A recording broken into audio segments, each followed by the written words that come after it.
Didik TV KPM.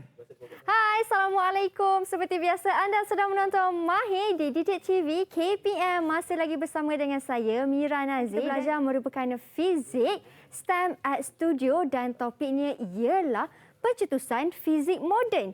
Kenapa ada fizik moden pula ni? Ada yang tradisional ke? Ada yang klasik ke? Tak tahu? Kalau nak tahu, kita tengok dahulu profil guru.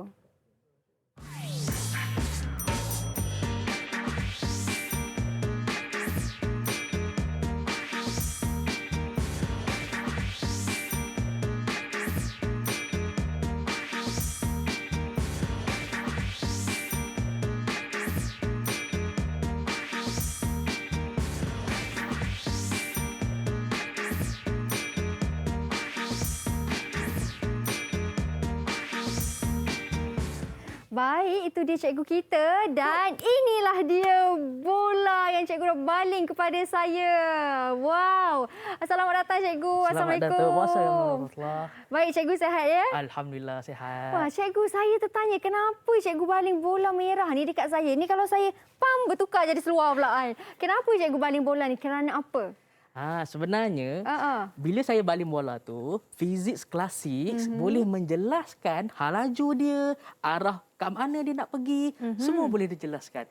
Tapi bila kita mula menyingkap dan melihat alam yang lebih kecil, kita zoom in, kita dah tak boleh guna formula-formula tadi. Wow. Aneh kan? Aneh. Itu tentang fizik klasik tu kan cikgu.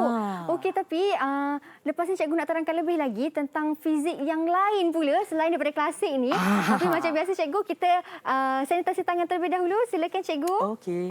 Baik. Oops. Kemudian diikuti oleh saya. Okay. Bila kita sudah sanitasi tangan, kita boleh buka pelitup muka dan simpankan di dalam sampul pelitup muka. Baik. Okey.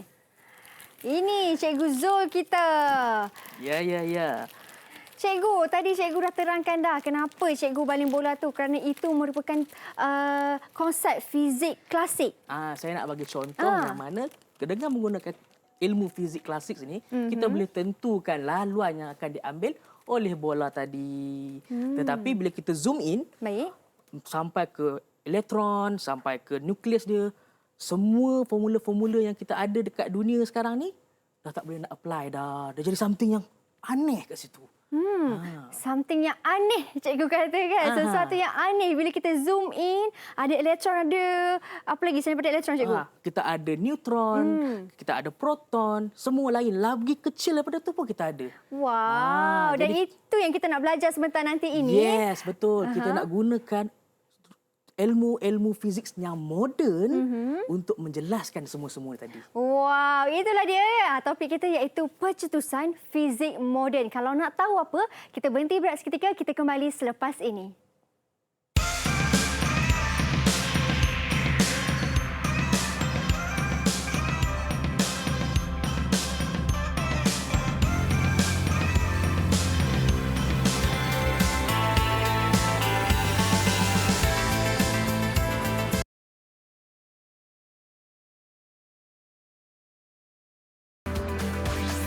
Didik TV KPM. Baik, kembali kita di Mahir di Didik TV KPM. Masih lagi bersama dengan Mira di studio. Cikgu Dizul, Cikgu Dizul Najmi dari Sekolah Menengah Sains Tapah Perak, di mana kita akan belajar tentang pencetusan fizik moden. Saya tanya pula kepada cikgu tentang topik kita ni. Topik kita ni iaitu pencetusan fizik moden. Tadi cikgu dah terangkan fizik klasik. Fizik moden ni apa pula cikgu? Sebenarnya fizik moden ni adalah penyelesaian kepada misteri-misteri yang mana saintis temui pada kurun ke-19 tapi tak dapat dijelaskan dengan fizik klasik. Sebab itulah dia keluarkan satu new knowledge, ilmu baharu menggunakan fizik untuk menjelaskan misteri tadi. Wow, misteri-misteri ya. Okey. Dan hari ini saya ada bawa beberapa radas yang mana kita akan cuba menyingkap kembali sejarah tu dan cuba melihat kembali misteri tadi. Okey. Dan ini yang kita nak buat ni, kita nak menyingkap misteri ni dengan melakukan satu eksperimen ataupun observation lah. Kita nak buat pemerhatian kan cikgu. Betul. Apa tu eksperimen pertama yang kita nak buat ni? Saya nampak ada banyak alat-alat kan? ni. Okay. sedar tak sedar sebenarnya fizik moden ni bermula dengan satu ciptaan yang orang tak rasa pun benda tu something yang tu sangat hebat. Pada masa tu hebatlah kan. Tahu tak apa benda tu? Apa tu cikgu? Cuba tengok depan Mira apa. Okey. Oh, mentol. Yes, pada tahun 1879 Thomas Edison Okey. kan dia mencipta mentol ni. Tapi masa dia cipta tu dunia sains ataupun dunia fizik ni macam okey. Tahniah. Selepas tu 10 tahun lepas tu masa di zaman era revolusi perindustrian Jerman sekitar tahun 1800 macam itulah kan. Baik. Okey. Mentol ni mula mendapat perhatian jurutera masa tu. Banyak kajian dilakukan. Antara kajian yang dilakukan, dia kata, cuba Mira turn on dulu. Okey, saya buka dulu. Buka dulu. Apa Mentol jadi? ni. Okey, menyala cikgu. Okey, menyala. Sekarang ni cuba Mira bekalkan lagi banyak tenaga elektrik kat mentol tu. Saya pusing lagi cikgu. Pusing lagi. Pusing lagi. Okey. Lagi. Lagi. Apa lagi tadi? Dia jadi makin terang cikgu. Cuba maksimumkan dia. Maksimum lagi. Uish. Wow. Cerah kan? Terlalu cerah cikgu. Terlalu cerah. Okey, slowkan dahulu. Okey. Baik. Jurutera pada masa tu buat kajian. Dia hairan tau. Perasan tak? Ada tak warna kat situ yang tak ada kat situ? Okey, dia bermula dengan warna putih-putih sikit, kemudian kuning cair, kemudian kuning terang dan ke orange sikit, jingle dia semakin sikit. lama makin cerah, makin Betul. bright yellow lah. Betul. Okay. Tapi ada satu warna tak ada kat situ. Warna biru. Ya. Warna biru, warna ungu. Tak ada, tak muncul kat situ. Saintis ni dia dah bagi banyak sangat. Salah seorang saintis tu nama dia Max Planck. Max Planck. Dia buat kajian simple je. Bagi banyak tenaga elektrik, tapi mana dia warna biru tadi? Tak muncul. So, dia bagi tak muncul-muncul. Pada masa tu, fizik klasik tak dapat nak jelaskan kenapa warna biru tak muncul. Jadi dekat situ, dia orang dah bagi satu nama kejadian ni, misteri ni. Ultraviolet catastrophe ataupun bencana ultra ungu. Bencana ultra ungu. Itu misteri yang pertama. Okey. Yang mana fizik klasik masa tu tak boleh nak selesaikan. Tergantunglah masalah ini. Ya, tak dapat jumpa jalan penyelesaian, jalan keluar kan. Kalau warna biru tu saya teringat kepada api cikgu. Api pun dia bermula dengan ada warna merah, orange dan juga biru sikit kan? Itu pembakaran yang lengkap menghasilkan warna biru. Tapi cahaya ni bila bagi elektrik tak menghasilkan warna biru. So misteri pertama lah kita anggap misteri pertama tak selesai lagi. Baik. Kemudian pada masa yang sama juga di tempat lain saintis sedang melakukan eksperimen gelombang radio. Dia sedang mengkajilah bagaimana gelombang radio ni dihantar. Kat sini saya ada satu alat. Okay. Ini nama dia Van de Graaff. Alat ni lebih kurang samalah yang digunakan pada tahun-tahun yang lama tu untuk mengkaji gelombang radio. Kalau kita switch on, Wow, ada elektrik ke tu cikgu? berani tak nak pegang? Tak nak. Rambut tu macam tegak aja cikgu.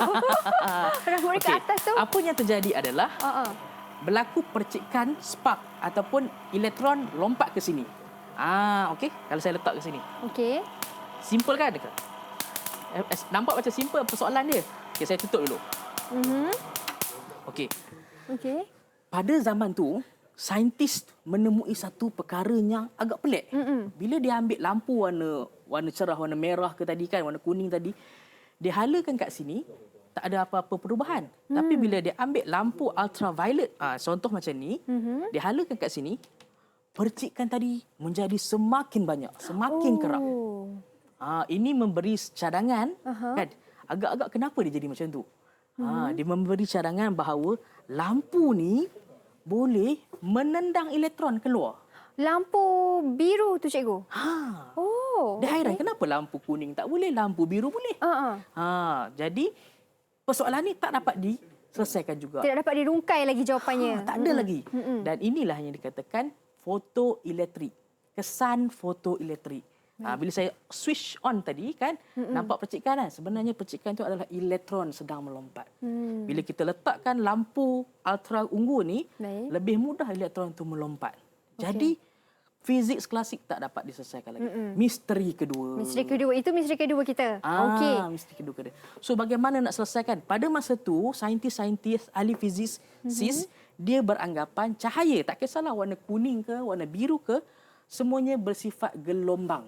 Okey, cahaya bersifat gelombang. Bila bersifat gelombang, macam mana dia boleh keluarkan elektron, ataupun dalam bahasa yang kita selalu guna, tenang elektron tu keluar.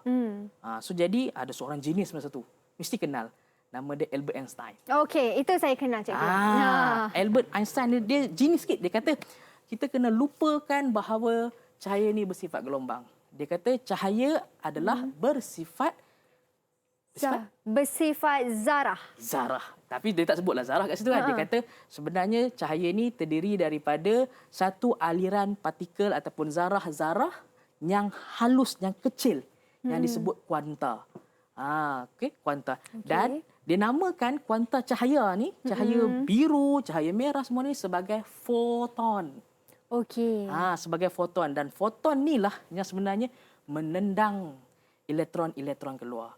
Okey, foton ni yang menendang rupanya elektron keluar ni, bukanlah cahaya bukanlah lampu mentol ni ke yang menendang rupanya. Bukan. Okey.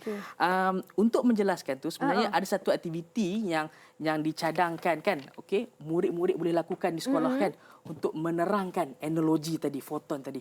Okey, saya ada kat sini. Okey. Ini aktiviti yang boleh dilakukan oleh murid untuk menjelaskan konsep fotoelektrik dan foton tadi. Okey. Okey. Cuba Mira ambil warna biru. Okey, saya ambil warna biru cikgu. Okey, warna biru ni melambangkan cahaya biru. Okey. Saya pula akan ambil warna merah, melambangkan cahaya merah. Okey, kita main. Pernah main tak 7 kasut kecil-kecil dulu? Oh, yang campak tu kan cikgu? Ya, Baling betul. tu kan? Okey. So, saya akan baling Okey. dekat kita punya bekas minuman ni. Okey. Tak jatuh. Saya cuba cikgu Okey, sekarang Mira pula cuba. Saya cuba. Okey.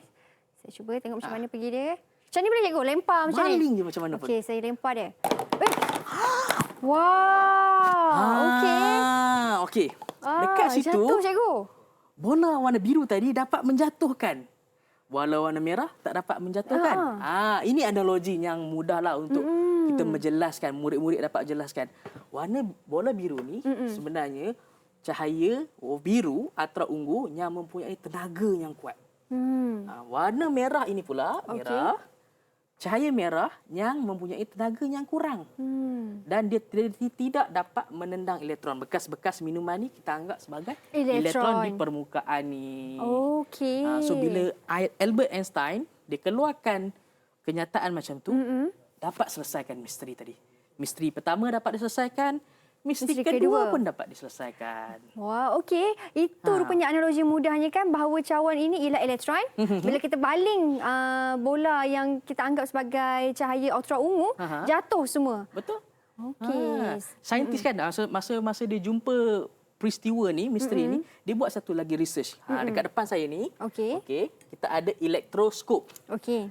Kalau perasan kat kaki dia ni, bila kita bagi elektron, Baik. dia akan mencapah, dia akan terbuka kakinya. Okey.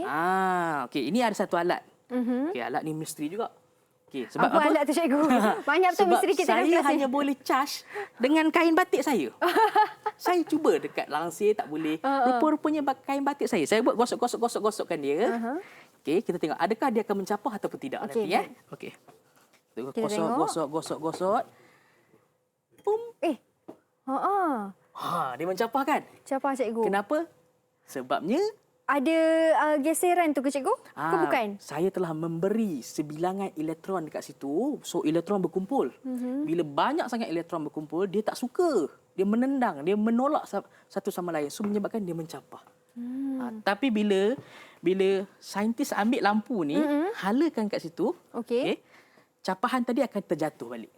Wow, boleh ke kalau tunjuk cikgu? Ke agak sedikit sukar? Susah Okey. nak sampai. Mungkin lain masa nanti kita Boleh. akan buat. Okey, Sebab apa boleh keluar tau? Sebab apa dia boleh terjatuh tu?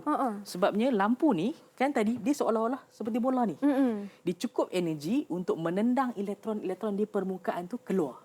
Jadi bila tak cukup elektron nak menolak satu sama lain, dia pun menguncup balik. Baik. Wow. Ini kita dah guna satu alat ni yang dipanggil sebagai elektroskop. Betul. Okey. So elektroskop ni dengan analogi yang kita buat tadi dapat menjelaskanlah kesan fotoelektrik efek ataupun dan juga kita boleh gunakan mentor tadi bencana ultra-ungu tadi pun dapat diselesaikan juga. Misteri-misteri. 2 misteri dah diselesaikan dengan Albert Einstein ni. Tetapi muncul masalah baru. Ada lagi misteri yang seterusnya. Tadi, saintis sebelum ni dia anggap cahaya tadi adalah gelombang. Sekarang dia dibuktikan cahaya ni adalah zarah. So, zarah ke gelombang? Dia dah pening. Nak tahu lebih lanjut? Kita jawab selepas ni. Kita jawab selepas ini kerana masalah ini akan dirungkaikan pula oleh Cikgu Dizul pula kan. Saintis terusnya. Jadi kita berhenti berehat seketika, kembali selepas ini.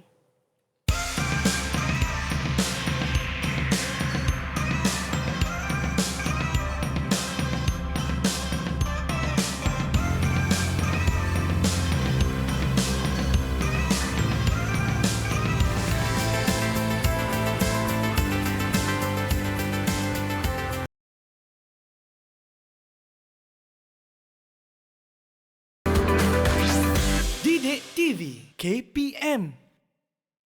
Okey, baik. Tadi Cikgu, sebelum kita berhenti berehat juga, Cikgu ada bagi satu persoalan kepada mereka di rumah. Cahaya ini gelombang ataupun zarah? Yang kita nak rungkaikan sama-sama ni. Okey. Tadi kita dah lalui 2 misteri. Albert Einstein pun dah selesaikan 2 misteri tadi. Okey, sekarang kita nak lihat pula satu lagi misteri lain. Okey.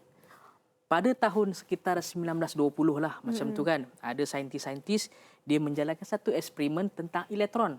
Masa tu elektron ni tak dikenali sangat. Dia macam something yang baru. Jadi apa yang dilakukan oleh saintis pada masa tu adalah, kalau boleh saya rujuk dekat sini kan. Boleh Cikgu. Okey. Kita ada satu set senapang elektron.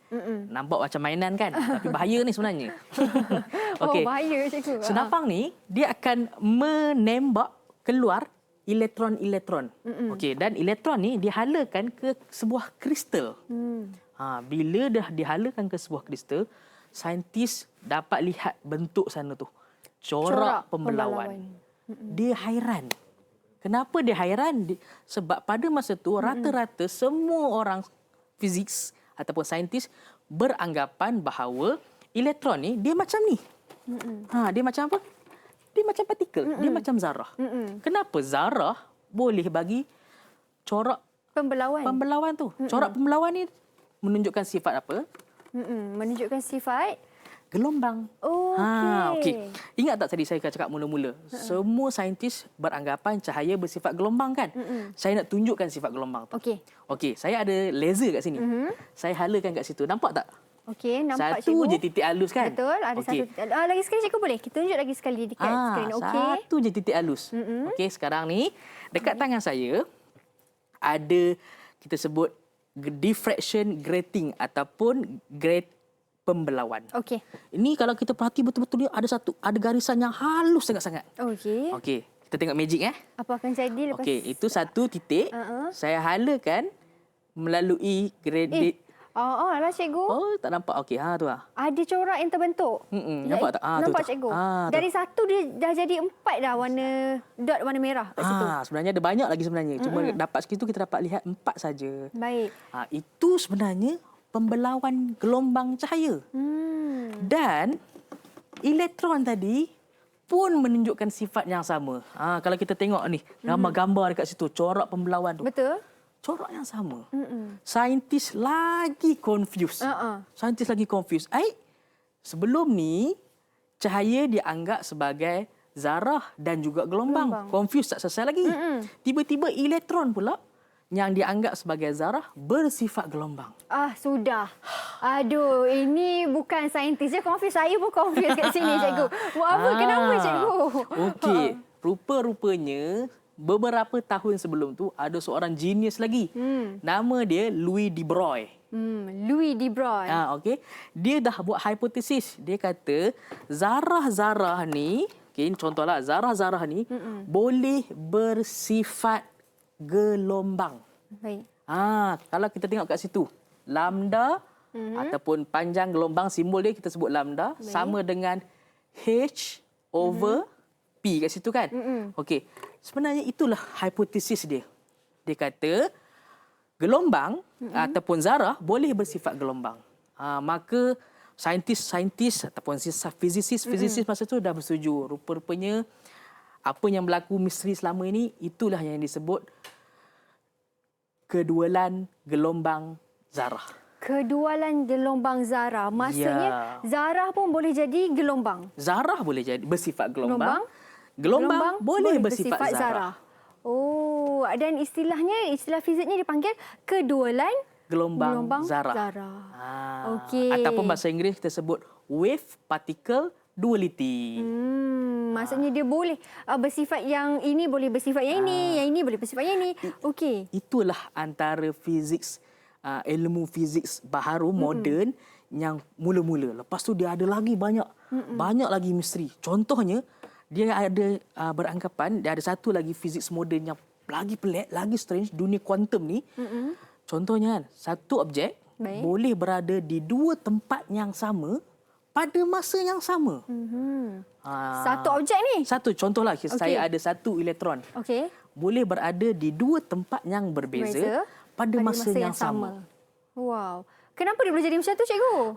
Mungkin saya kena datang sekali lagi lah untuk menjelaskannya. Kita kena panggil cikgu Rizal datang lagi sekali ya lepas ni. Hari ini kita nak fokus kepada kedualan gelombang dan zarah. Okey. Okey. Untuk sebelum kita sampai ke penutup nantilah kan. Okey, saya nak tunjuk satu eksperimen ringkas. Baik. Dekat depan saya ni ada satu radas eksperimen. Okey, nak menunjukkan apa yang kita dah faham hari ini. Bila saya switch on, okey. Cikgu, alat ini dipanggil apa, cikgu? Mesin ni. Planck Constant Measurement Radas lah. Okey. Ada tulis kat depan ni nanti. Okey. Apa yang terjadi dekat sini, dalam ni adalah konsep Okey, tak apa cikgu. dalam ni akan berlaku konsep fotoelektrik. Konsep fotoelektrik, ada cahaya. Dalam ni akan ada fotosel. Fotosel. Cahaya ni akan menendang elektron yang keluar dekat fotosel ni. Okey. Bila elektron bergerak dari satu tempat ke satu tempat, dia akan menghasilkan current ataupun arus elektrik. Dan arus elektrik itu akan dapat didetek alat ni. So jadi saya nak cuba. Saya keluarkan penutup kat sini. Okey. Ini penutup dia. Saya letakkan filter warna merah. Baik. Okey. So jadi akan ada elektrik kat situ kan, cikgu? dia akan menghasilkan elektron yang tendang keluar tadi tu. Okey, saya akan dapat detect kat sini. Tapi saya nak sekarang ni saya tak adalah nak menjalankan eksperimen tu. Sekadar nak menunjukkan secara ringkas. So, bila saya letak warna merah, okey, warna merah ni ingat tak tadi?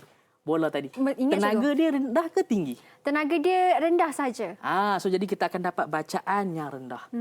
Sebab tenaga dia rendah. Tetapi bila kita guna warna biru ataupun ungu kat sini, okey, yang mempunyai tenaganya tinggi, kita akan dapat bacaan yang lebih tinggi. Bacaan elektrik yang lebih tinggi. Bacaan elektrik yang lebih tinggi. Sebab elektron lebih banyak ditendang keluar. Jadi eksperimen ni boleh dilakukan murid-murid dekat sekolah masing-masing. Sangat-sangat berguna untuk kita memahami lebih mendalam. Dekat sana saya ada satu contoh lah. Satu contoh graf menunjukkan hubungan. Baik. Hubungan kat situ antara stopping voltage dengan panjang gelombang. Mungkin nanti kita akan cerita lebih lanjut lah. Hari ini saya nak tunjuk je hubungan je. Cikgu tunjuk dia punya secara overall. Overall dia lah. Itu formula ke macam mana, cikgu? Itu adalah lukisan hasil bacaan rekod data di sini. Kita plot graf dia, dapat hubungan kat situ. Okey. Jadi ini antara alat-alat yang pelajar, murid-murid boleh gunakan sendiri di sekolah masing-masing untuk memahami lebih mendalam. Dan memang mereka ada menjalankan eksperimen ni di sekolah juga kan, cikgu? Ya, betul. Jadi mereka akan fahamlah sebab macam kita tahu bila kita di studio kita ada sedikit kekangan juga kan. Jadi macam cikgu dah terangkan, kalau warna merah dia punya arus elektrik dia akan rendah, kalau kita gunakan yang berwarna biru arus elektriknya akan tinggi. Kerana tenaga yang dikandung oleh warna biru lebih tinggi. Okey. Itu semua ilmu-ilmu fizik moden. Baik. Dan warna yang digunakan hanya dua saja kan, cikgu? Merah dan juga biru. Boleh ke kalau guna warna lain? Ada nampak warna lain juga? Kita ada warna hijau, kita ada warna jingga, kita ada warna kuning. Okay, ada banyak lagi warna yang kita boleh cuba pelajar murid tu boleh try sendiri. Okey. Jadi kalau untuk setiap warna-warna tu kan, cikgu, tetap kita akan dapat hasil bacaan yang paling tinggi tetap warna biru ke macam mana, cikgu? kalau ikut spektrum warna tu, warna merah yang paling rendah, warna ungu yang paling tinggi. Okey. Okey, Semua baik. ni, ilmu-ilmu knowledge ni sebenarnya, apa kepentingan dia? Apa kepentingan dia untuk kita zaman sekarang ni? Kan, kenapa kita nak kena faham tentang warna-warna semua ni kan cikgu? Pernah tak, saya nak cerita, pernah tak dengar, pernah tak lihat ni? Okey. Apa ni agak-agak? Wah, apa ni? Bersihkan sikit. Okey. Saya nampak macam ada kipas pula dekat belakang tu kan cikgu? Ini saya nak tanya yang ini dulu. Okey, yang itu saya rasa dia punya tapak dia kot cikgu. Inilah yang kalau kita pergi rumah-rumah orang sekarang ni, ada atas bumbung dia tu. Oh, solar panel. Solar panel. Okey. Sebenarnya solar panel ni menggunakan konsep fotoelektrik tadi. Cahaya matahari kan dia tendang elektron keluar. Elektron tu bila elektron tu bergerak menghasilkan arus elektrik. Arus elektrik tu disimpan sama ada digunakan untuk pelbagai. Contoh cuba Mira kuatkan lampu tadi. Okey. Saya kuatkan lampu tadi. Okey, kita kuatkan lampu tadi. Kita anggap itu Silakan, adalah cikgu. matahari. Baik. Okey, kita anggap itu adalah matahari. Saya ketepikan dulu. Okey, bila saya dekatkan, saya nak cahaya matahari tadi, tenaga arus elektrik tadi digunakan untuk memutarkan kipas motor ni. Saya masukkan kat sini. Ini kit saya. Okey. Di sekolah, murid-murid boleh buat aktiviti ni untuk mengkaji fotoelektrik sendiri. Ini cikgu punya kit lah. Dekat sekolah mungkin murid-murid boleh buat satu kumpulan, fokus dekat satu tugasan sahaja. Okey. Bila saya dekatkan, lah. Wah. Bergerak. inilah elektron yang keluar tu menghasilkan arus elektrik. Okey, sekarang kita dah tukarkan tenaga cahaya kepada tenaga motor, betul? Betul. Sekarang ni saya nak tukarkan kepada tenaga cahaya. Tenaga, okey. Cahaya Kepada? tenaga elektrik kepada tenaga cahaya balik. Okey. Kita tengok. Nampak tak LED tu boleh menyala? Ya, betul. Nampak tak? Betul, cikgu. Yang LED yang berwarna merah tu kan cikgu? Betul. Menyala, Okey. betul. Sekarang ni, kalau kita tengok kat sini, okey, saya boleh charge bateri ni. Saya boleh charge ke bateri ni. Dengan adanya cahaya daripada matahari menghasilkan elektron yang lompat keluar tadi, saya boleh ambil elektron tu ataupun tenaga elektrik tu untuk disimpan dalam bateri ni. Waktu malam saya boleh guna. Ya. Wah, sama dah juga konsepnya kan cikgu. Cuma ini dalam yang lebih mudah yang lebih je lah. kecil. Yang lebih kecil. Okey. Mungkin di sekolah murid-murid boleh buat kereta lumba sendiri ataupun bot lumba sendiri yang menggunakan tenaga elektrik. Asasnya semuanya daripada pemahaman fotoelektrik. Okey, cikgu, saya ada pernah nampak juga kan ada sesengah di rumah orang, mereka kan letak mentol, lampu mentol di luar dan bila malam lampu mentol tu menyala. Dia kata dia menggunakan Tenaga solar. Tenaga solar. Konsep yang sama. Konsep yang sama juga. Pada waktu siang, tenaga elektrik yang dihasilkan disimpan di dalam bateri. Bila malam, tenaga tu digunakan untuk mencahayakan lampu LED tadi. Oh, macam tu. Tapi asasnya masih lagi fotoelektrik. Kalau saintis-saintis ni tak kaji benda ni, mungkin kita tak ada lagi. Itulah kepentingan memahami apa yang berlaku di sekeliling kita. Dan apa yang kita faham juga dalam kelas fizik ni juga kita pun aplikasikan juga dalam kehidupan seharian kita kan Ya, cikgu. betul. Yang macam saya nampak tu dekat rumah orang tu lah yang dia bawa mentol dia macam tu. Sekarang ni bila kita nampak solar panel, kita boleh lebih menghargai. Betul? Sebelum ni kita mungkin tak kisahlah. Sekarang ni kita dah konsep dia adalah fotoelektrik. Fotoelektrik ni adalah misteri yang kita selesaikan dengan Albert Einstein cakap tadi. Betul. Okey, dan macam cikgu katalah solar tu dia simpan kan, tenaga tu disimpan dan kemudian dibebaskan. Bila kita nak guna, kita boleh guna. Macam kita ada telefon bimbit, bateri habis. Kita cari apa? Bateri ataupun power bank. Betul? Betul. Sama konsepnya macam tu. Okey, baik. Okey, kalau macam tu cikgu, kita berhenti berehat seketika cikgu. Okey. Wah, kalau saintis pun pening dan confused, apatah lagi saya ni cikgu. Tapi cikgu dah terangkan banyak dan saya yakin mereka pun faham juga. Tapi kita berhenti berehat seketika cikgu, kita kembali selepas ini.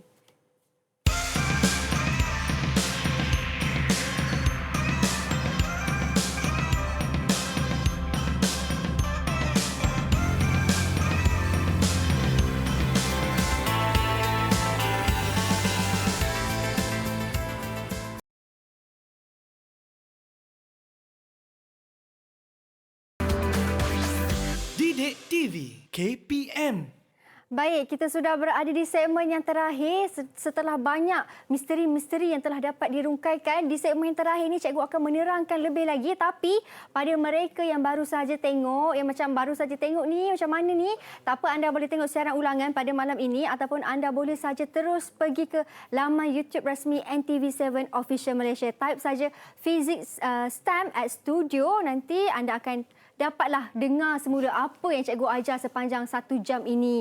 Okey cikgu, tadi cikgu dah terangkan sikit iaitu pengenalan kepada fizik klasik. Okey, lepas tu cikgu dah masuk pula kepada fizik moden dan juga beberapa misteri yang tak dapat dirungkaikan pada waktu dulu. Okey, dan sekarang disebabkan adanya saintis-saintis kita dapatlah rungkaikan sedikit kan cikgu.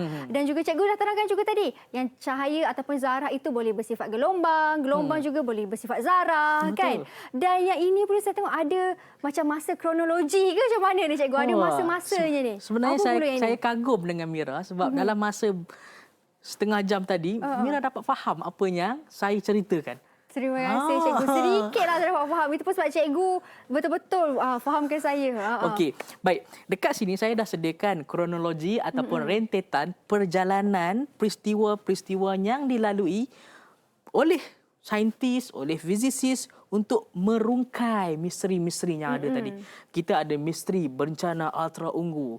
Kita ada misteri fotoelektrik. Kita ada misteri elektron bersifat gelombang. Dan semua tu telah pun diselesaikan. Alhamdulillah. Dan kita sedang menikmati knowledge tadi. Okey. Baik. Semuanya bermula sekitar tahun 1879. Di mana Thomas Edison, dialah yang mencipta mentol yang pertama. Tapi mentol tu bagus, boleh menerangi kawasan. Tetapi belum lagi memberi sumbangan kepada dunia fizik pada masa itu.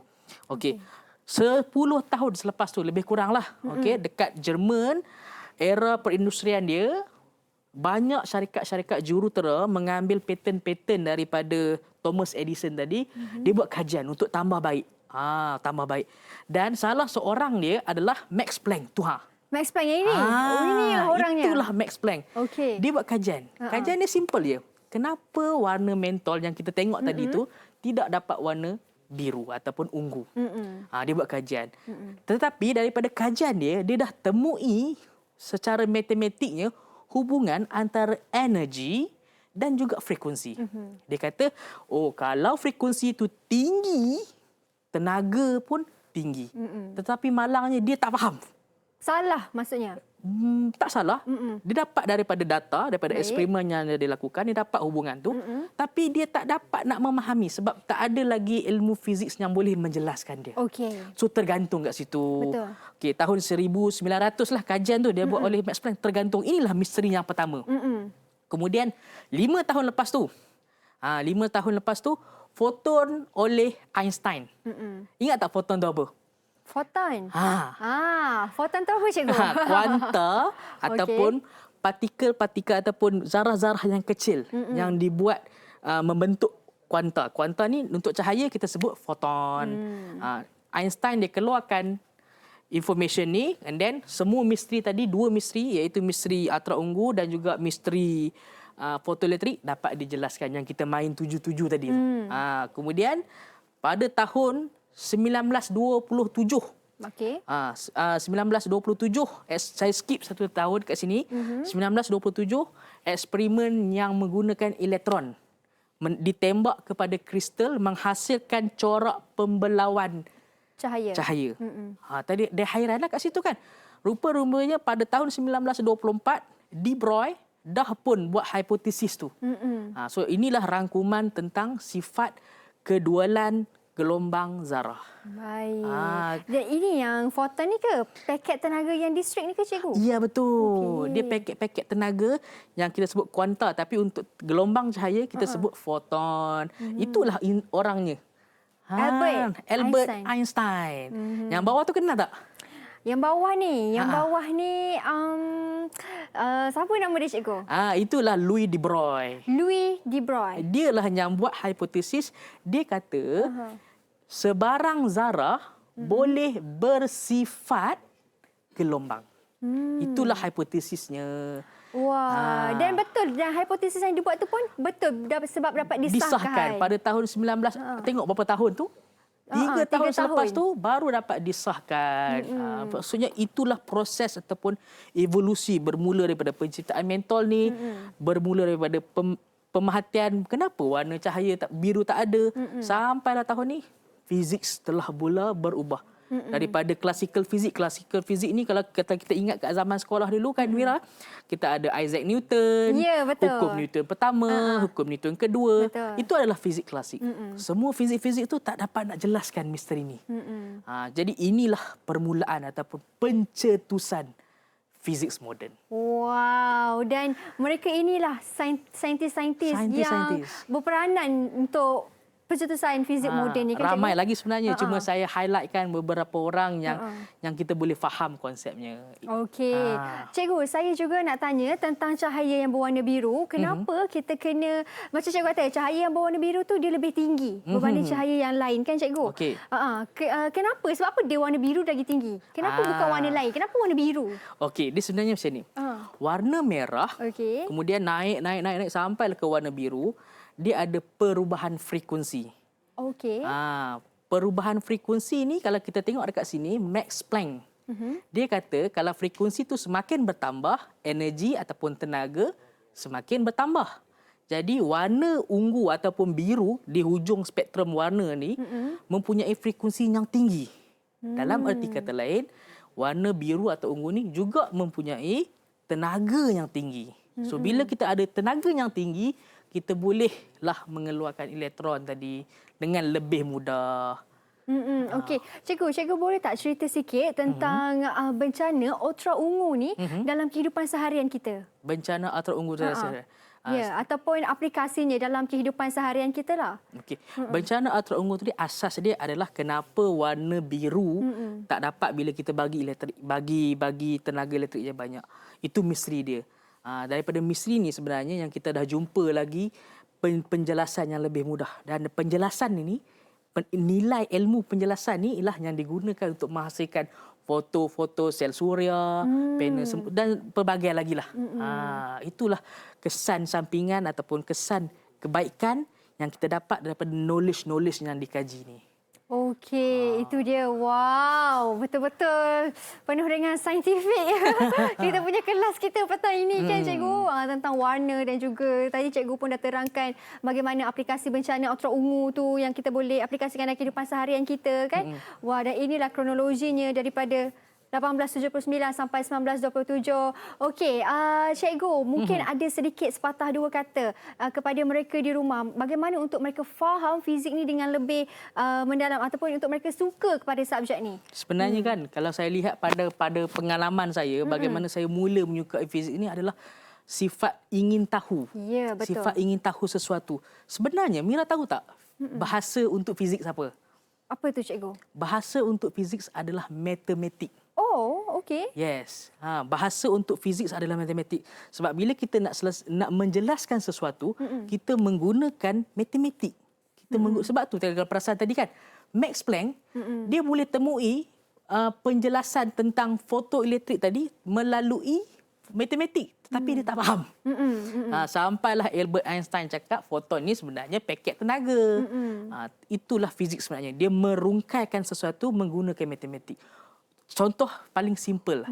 Kita ada kipas yang berpusing. Betul. Kita tanya-tanya diri kita, kipas ni kelajuannya berapa pusingan dia?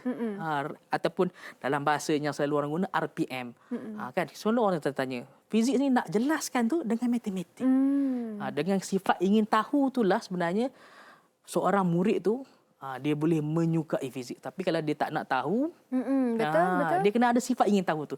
Curiosity tu kena ada. Yes. Maksudnya fizik ni bukan sekadar membaca dan juga menghafal, bukan menghafal semata-mata, tapi kena nak tahu dan juga kena faham. Saya cakap kat murid-murid saya kan, jangan cuba hafal. Kita faham dahulu, sebab bila kita dah faham, senang kita nak explain. Baik, itu dia cikgu kata. Ingat, jangan cuba untuk hafal, kita faham dulu, senang untuk kita explain. Amin. Ya, Okey. betul. Cikgu, terima kasih cikgu dalam masa 1 jam ni. Dalam masa yang terhad 1 jam ni kan, banyak yang dapat saya belajar. Kalau saya dapat belajar, apatah lagi murid-murid di rumah, apatah lagi murid-murid cikgu juga yang sedang menonton sekarang ni. Jadi saya ucapkan terima kasih kepada mereka yang menonton sehingga ke penghujung rancangan. Terima kasih juga kepada cikgu Terima kasih juga atas ilmu yang cikgu berikan pada kami pada hari ini sepanjang 1 jam. Semoga ilmu yang kita kongsi hari ini, yang kita belajar hari ini bermanfaat untuk semua. Ya, insya-Allah. Amin. Terima kasih cikgu. PM. Bye. Assalamualaikum.